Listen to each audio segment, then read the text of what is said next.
আসসালামু আলাইকুম বন্ধুরা, আজকে হয়েছে আমি বাড়িতে এই যে বস্তার মধ্যে কচুর গাছ লাগানো পাতা দিয়ে হয়েছে আমি বড়া বানাবো। তো তার জন্য এই যে আমি কচুর পাতাগুলা আমি কেটে নিলাম। তো এগুলা দিয়ে হয়েছে আজকে বড়া বানাবো।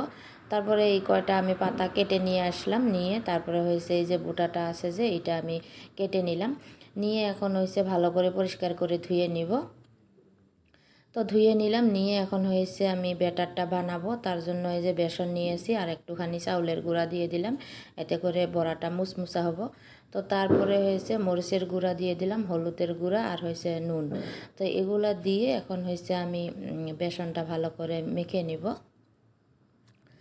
তো এই বড়াটা হয়েছে খেতে ভালো লাগে। তো তারপরে এই যে আমি এইভাবে বেসনটা মেখে নিলাম, নিয়ে এখন এই যে কচুর পাতার মধ্যে এইভাবে লাগিয়ে দিব।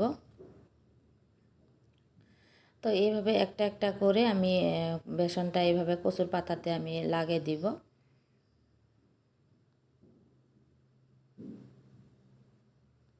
তো সব পাতাগুলো আমি এইভাবে একটার পর একটা দিয়ে দিয়ে আমি বেসন দিয়ে ভালো করে লাগিয়ে নিলাম, নিয়ে এখন হয়েছে এইভাবে পল্টে নিব।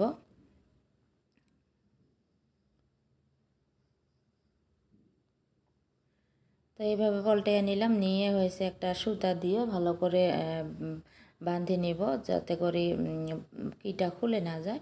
তো কড়াইয়ের মধ্যে পানি দিয়ে দিলাম আর হয়েছে একটা স্ট্যান্ড দিয়ে দিলাম, দিয়ে প্লেট দিয়ে ওর উপরে দিয়ে আমি হয়েছে সিদ্ধ করে নিলাম। তো আমার এই যে এটা সিদ্ধ করা হয়ে গিয়েছে, নামিয়ে নিলাম। এখন হয়েছে এই যে সুতাটা খুলে নিব, নিয়ে কেটে নিব বড়ার ভাজার জন্য। তো এই যে বড়া ভাজার জন্য এভাবে সবগুলা কেটে নিলাম, নিয়ে এখন এই যে তেলটা গরম হয়ে গিয়েছে, এখন আমি দিয়ে দিলাম, দিয়ে ভালো করে বড়াটা ভাজে নিব।